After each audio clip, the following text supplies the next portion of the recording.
यह है आज का वचन आपके लिए क्राइस्ट एम्बेसी इंडिया की ओर से। Hallelujah, praise the Lord. आप सभी का फिर से एक और बार स्वागत है हमारी प्यारी वास्तविकता संग्रह की दैनिक अध्ययनिका में। वास्तविकता संग्रह के लेखक हैं reverend doctor pastor Chris Oyakhilome DSCDD। Hallelujah. और वास्तविकता संग्रह आपको तैयार करती है दिन के लिए और दिन को तैयार करती है आपके लिए। और आज के हमारे संदेश का शीर्षक है अज्ञानता का खतरा। हमारा आरंभिक वचन लिया गया है मत्ती अध्याय 22 वचन 29 से, जो कहता है, यीशु ने उन्हें उत्तर दिया, तुम पवित्र शास्त्र और परमेश्वर के सामर्थ्य नहीं जानते, इस कारण गलती करते हो। परमेश्वर के वचन का ज्ञान बहुत महत्वपूर्ण है। यीशु ने यहूदियों से कहा, तुम पवित्र शास्त्र और परमेश्वर के सामर्थ्य नहीं जानते, इस कारण गलती करते हो। मत्ती अध्याय 22 वचन 29 में आप पढ़ सकते हैं। उन दिनों में यीशु ने जो यहूदियों से कहा था वह आज भी हमारे दिन में महत्वपूर्ण है। यह और भी बदतर होता जाता है जब कोई व्यक्ति एक सेवक, एक लीडर या वचन का एक शिक्षक है और पवित्र शास्त्र को नहीं जानता। हमारे आरंभिक वचन में जब यीशु ने अभिकथन कहा तो इस तथ्य के बारे में सोचो कि वह उन लीडर्स को संबोधित कर रहा था जिन पर इज़राइल का संपूर्ण देश भरोसा कर रहा था कि वे उन्हें परमेश्वर का ज्ञान देंगे। उनमें बहुत अधिक भरोसा जताया गया था, लेकिन मालूम हुआ कि वे अज्ञानी थे। यहूदियों के वही लीडर्स थे जिन्होंने अज्ञानी रूप से यीशु मसीह पर दोष लगाया। उन्होंने प्रभु को सभी अपमानजनक नामों से पुकारा और लोगों को उनमें विश्वास करने से निरुत्साहित किया।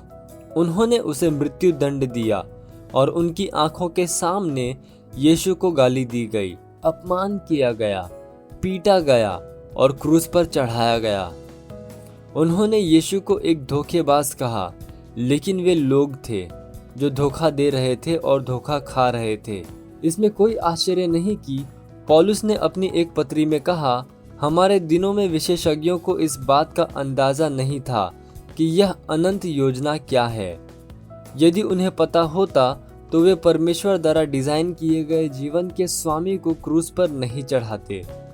पहला कुरिन्थियों अध्याय 2 वचन 8 MSG अनुवाद में आप पढ़ सकते हैं। पौलुस को यहूदी लीडर्स के द्वारा उकसाए गए इन द्वेषपूर्ण प्रहारों का सामना करना पड़ा था।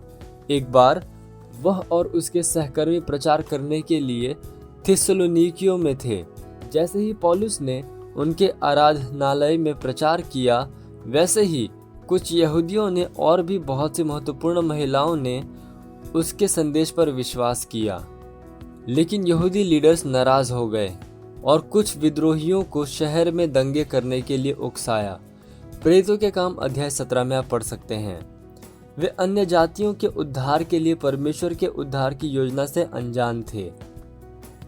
पवित्र शास्त्र के विषय में ज्ञान की कमी के कारण लोग कई भयानक वस्तुएं करते हैं।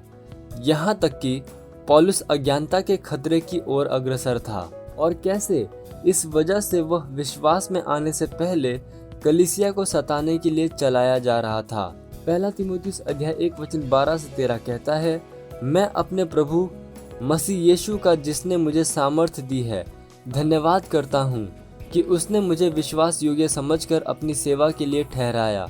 मैं तो पहले निंदा करने वाला और सताने वाला और अंधेर करने वाला था, तो भी मुझ पर दया हुई, क्योंकि मैंने अविश्वास की दशा में बिन समझे बुझे ये काम किए थे। वचन को जानो, अपने आप से पवित्र शास्त्र का अध्ययन करो, जैसा कि बाइबल कहती है। अपने आप को परमेश्वर का ग्रहण योग्य और ऐसा काम करने वाला ठहराने का प्रयत्न कर जो लज्जित होने न पाए और जो सत्य के वचन को ठीक रीति से काम में लाता हो। Hallelujah, praise the Lord. ये समय है प्रार्थना का। आप जहाँ कहीं पे भी हैं, अपने पवित्र हाथों को उठाकर मेरे साथ ये प्रार्थना कर सकते हैं।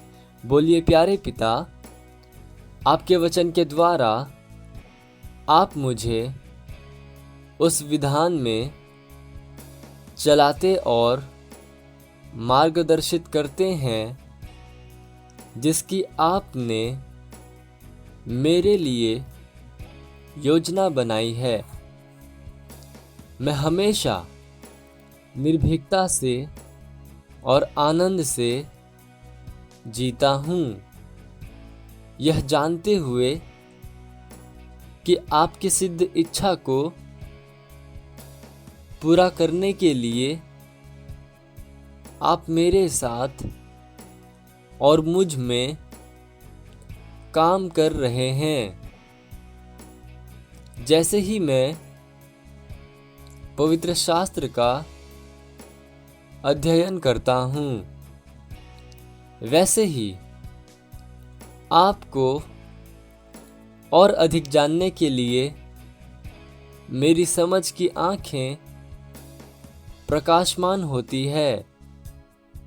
प्रभु यीशु के नाम में आमीन।